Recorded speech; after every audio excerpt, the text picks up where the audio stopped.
Fyrir ritningalestur þessa drottins dags að finna í spádómsbók Jesaja, kafla 11, versum 1-9.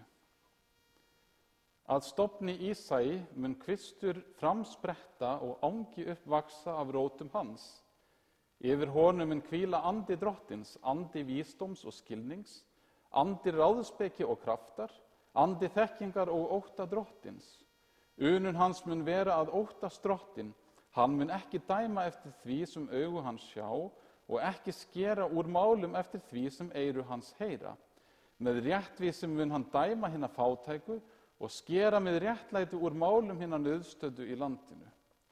Hann mun ljósta ofbeldismanninn með sprota munnsins og deyða hinn óguðlega með anda vara sinna. Réttlæti mun vera beltið lendar hans og trúfesti beltið mjaðmir hans.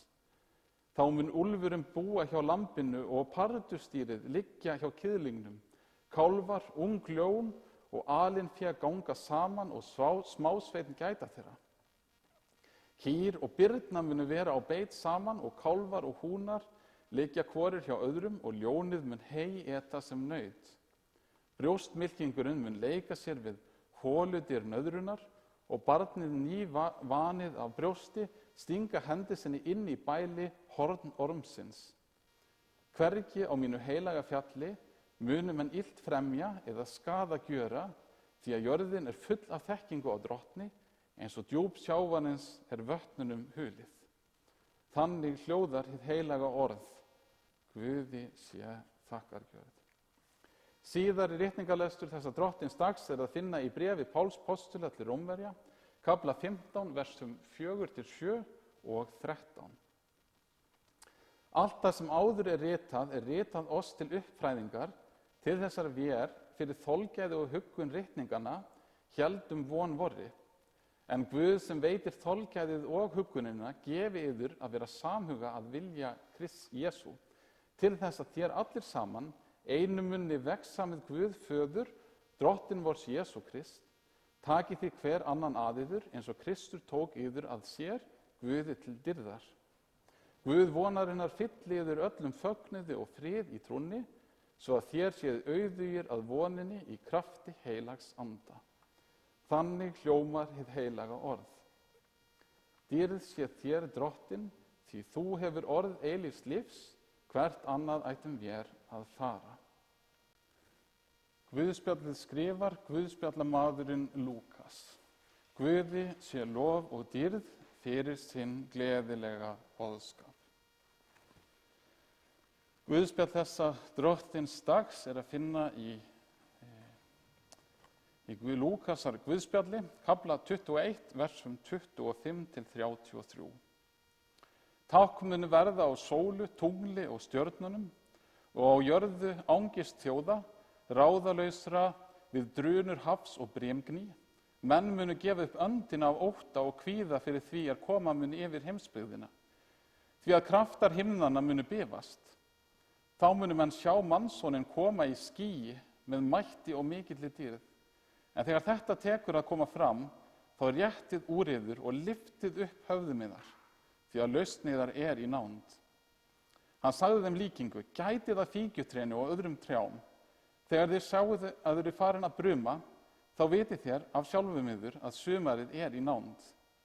Eins skulu þér vita, þegar þið sjáuð þetta verða, að Guðs ríki í nánd. Sannarlega segi ég yður, þessi kynslóð mun ekki líða undir lok, uns allt komið fram. Himinn og jörð munu líða undir lok, en orð mín munu aldrei undir lok líða. Þannig hljóðar hið heilaga Guðspjall. Lof sé þér Kristur.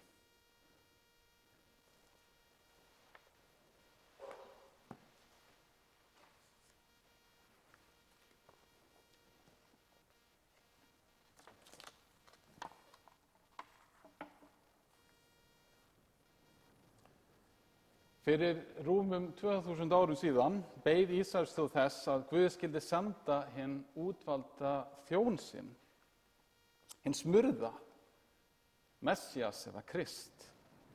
Hann átti að bjarga þjóðinni úr ánauð sinni, eins og við sungum í sálminum áðan, kom þú kom, vor Immanuel og leys úr nauðum Ísrael. Í dag, þennan annan sunnudag í aðventu, ár 2021 frá fæðingu hans, þá bíðum við þess samt enn. Við bíðum þess að hann muni koma. Það er að segja að hann muni koma aftur á síðasta degi. Þess vegna er það koma drottins eða adventus domini á latínu, sem er megin inntak textana sem við lesum núna fyrir jól. Texti dagsins er úr ræðu Krists hina síðustu tíma í Lúkasar guðspjalli. Eins og hann segir, þá munu menn sjá mannssonin koma í skýi með mætti og í mikilli dýrð. Biðjum saman. Drottinn Jesús, þakka þér fyrir að gefa okkur þessa texta sem tala endurkomið þína. Við biðjum þig það að þú styrkir okkar sameiginlegu trú þessa stund. Í Jesú nafni. Amen.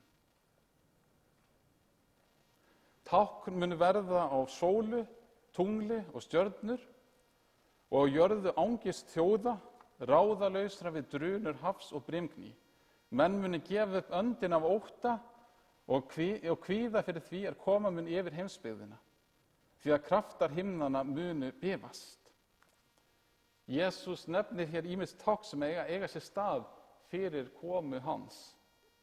Einhvers konar atvik mun snerta jörðina alla, en ekki bara jörðina, heldur líka sól og tungl og stjörnur.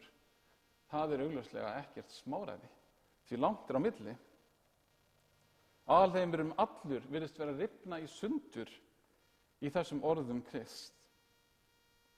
Þetta kemur síðan til viðbótar við önnur tákn sem Jesús hefur nefnt í textanum á undan og fyrir í kaflanum. Tákn sem við kannski þekkjum betur og sjáum betur fyrir okkur, sem hafa fylgt okkur langan tíma. Fréttir af hernaði, fréttir af upphlaupum, jafnvel heimsstríð, landskjálftar og drepsóttir og hungursneyð. Allt þetta eru tákn endurkomu Krists. Og allt þetta veldur heimsbyggðinni angist og ótta sem nú er skiljanlegt. Ef sólin fer að hegða sér öðruvísi en hún gerir venjulega og öðruvísi en hún hefur gert hingað til, þá veldur það augljóslega áhyggjum og ótta. En kannski er það ekki tilvikið enn sem komið er. Hins vegar, ef við lítum á jörðina sjálfa, heyrum við ítrekka fréttir, til dæmis af hækkandi hitastigi jarðar og af skelfilegum afleiðingum af því. Börn og unglingar, jafnvel fullorðið fólk, fyllist kvíða yfir ótryggri framtíð. Eins sem við fréttir af óróa meðal þjóða sem búa yfir miklum eyðileggingarmætti. Kannski þjóða sem jafnvel hafa tæki til þess að eyða nær öllu í lífi á jörðinni. Síðastliðna viku hafa líka komið enn nýjar fréttir. Fréttir af nýju afbrigði COVID-veirunar sem skapað hefur enn meiri ótta. Þetta afbrigði virðist breiðast út með miklum hraða og hugsanlega getur farið svo að bólusetningar þessa árs hjálpi lítið gegn þessari veiru. Við eigum eftir að sjá hvað setur þar, en einnig þetta veldur meiri ótta. Og ekkert af þessu er nokkuð grín ef maðurinn skyldi vera einn í heiminum. Eins og hann ef hann játar engan Guð. Því allt þetta ógnar okkur og ógnar því lífi sem við lifum. Allt þetta geti breytt tilveru okkar svo munar og eyðilagt lífsgæði okkar. Eyðilagt allt það sem við höfum unnið svo hart fyrir að eiga. Hugsanlega getum við þurft að yfirgefa heimili okkar og leggja á flótta, eins og margir aðrir þurfa að gera í þessum heimi. Kannski getum við veikst alvarlega og þurft að berjast við afleiðingar af sjúkdómi til æviloka. Þar að auki eru þetta líka ógnir við lífið sjálft. Lítil veira getur á augabragði bundið enda á lífið. Er furða þótt að þjóðir heimsins skelfist og reyna svo í friðþægingarskyni að játa syndir sínar. Ég hef ekki flokkað ruslið eins og ég ætti að gera. Ég nota plastpoka þegar ég fer í verslun. Ég keyri bensínbíl. Ég kyndi upp að 20 stiga hita í svefnherberginu að vetri til. Eða kannski er syndin eins og ég hef nú ekki notað andlitskrím eða Ég gleymdi að spritta hendurnar á hann. Eða jafnvel, ég hef ekki sýnt öðrum nægilegt umburðarlyndi og kærleika. Það er sannarlega rétt að Guð hefur gefið manninum boð það að gera jörðina sér undirgefna og drottna yfir henni, sem einmitt merkir að við eigum að fara vel með þessa gjöf Guðs. Enda er hún eign Guðs eins og fram kemur meðal annars í Sálmi 24.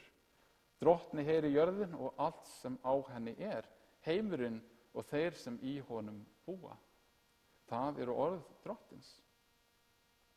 Enn fremur kennir ritningin okkur það að við eigum að elska náunga okkar eins og okkur sjálf. Það er eitt af 2 æðstu boðorðum Gamla testamentisins og það sem oft er vísað í Nýja testamentinu. En framar þessu kennir ritningin okkur einmitt að við eigum að elska Guð af öllu hjarta og af allri sálu og af öllum huga. Og sá sem ekki játar að Drottinn sé sá sem hann er, getur heldur ekki raunverulega játað boðorð hans. Hinn dýpsta játning mannsins ætti því að vera: ég hef ekki elskað Drottinn Guð af öllu hjarta og allri sálu og af öllum huga, og heldur ekki náunga minn eins og sjálfa mig. Því það er Guð sem hefur skapað alheiminn, bæði mig og náunga minn, og gagnvart Guði axla ég ábyrgðar.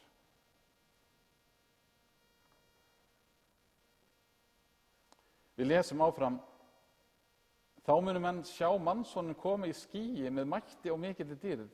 En þegar þetta tekur að koma fram, þá réttið úr yður og lyftið upp höfðum yðar, því að lausn yðar er í nánd. Kristur býður þeim sem vænta komu hans að líta á allt þetta sem hrjáir heimsbyggðina með öðrum augum en heimsbyggðin gerir. Kristur býður okkur að líta á allt þetta sem tákn endurkomu hans. Okkur er sannarlega gert það að fara vel með allt það sem við höfum til láns frá Guði, og það er náttúran með talin. Okkur er sannarlega gert að hjálpa náunga okkar í neyð, hvað sem því veldur. Jafnvel þótt að það væri ekki meira heldur en að nota einmitt andlitsgrímu til að koma í veg fyrir smit. Við eigum einmitt að elska náungan okkar eins og okkur sjálf. En samt sem áður getum við ekki unnið sigur á öflum eyðileggingarinnar. Fyrr eða síður kemur eitthvað sem við komum ekki til með að ráða við. Hvort sem það væri stríð, eða hryðjuverk, eða ný sótt sem er skæðari en COVID. Allt þetta getur gerst. Fyrr eða síðar mun náttúran sjálf undir lok líða, eins og Kristur líka segir: himinn og jörð munu undir lok líða, en orð mín munu aldrei undir lok líða. Og einmitt í þessu felst von okkar. Allt þetta sem að vel getur valdið okkur ótta, allt það er líka tákn það að það styttist í að Kristur komi aftur. Hann sagði þeim líka að þessa líkingu gæti að fíkjutrénum og öðrum trjám: þegar þið sjáið að þau eru farin að bruma, þá vitið þér af sjálfum yður að sumarið er í nánd. Eins skuluð þér vita, þegar þið sjáið þetta verða, að Guðs ríki er í nánd. Er þetta ekki alveg frábær mynd?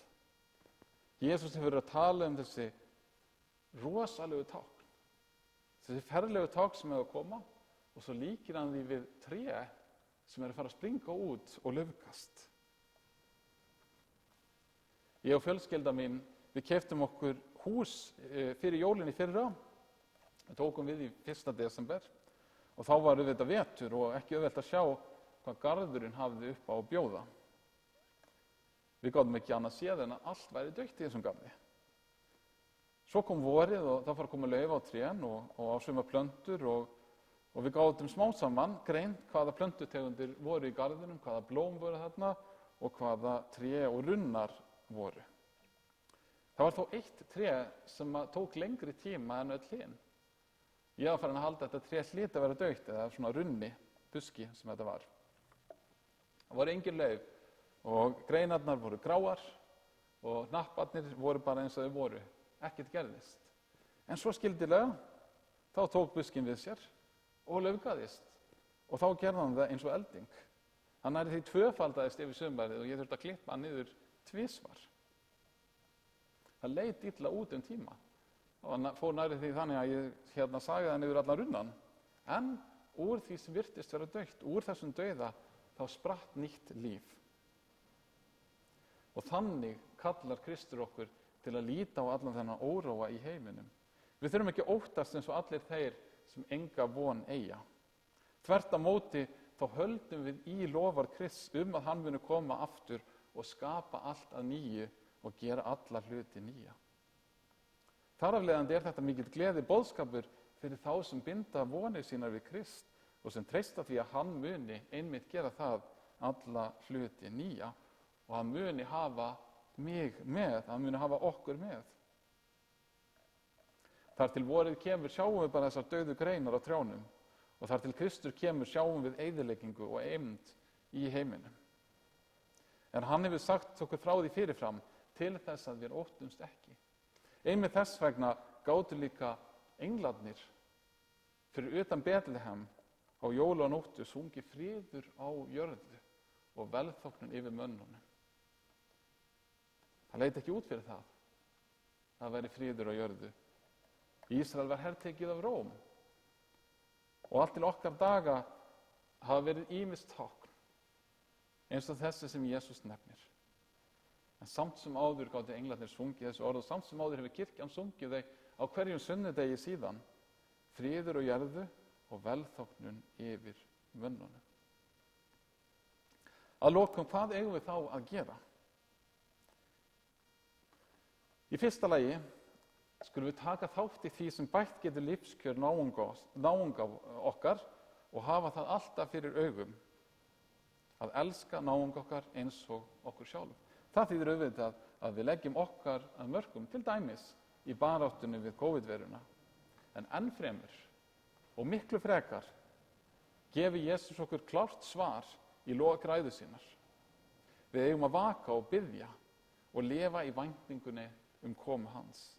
Eins og hann segir, hafið gát á sjálfum yður, að hjörtu yðar þyngist ekki við svall og drykkju, né áhyggjur þessa lífs og komist svo dagur sá skyndilega yfir eins og snara. En koma mun hann yfir alla menn sem byggja gjörvalla jörð. Vakið því allar stundir og biðjið, svo að þér megið umflýja allt þetta sem koma á og standast frammi fyrir mannsins. Dýrð sé Guði föður og syni og heilugum anda, svo sem var í upphafi, enn og verða mun aldir alda. Amen.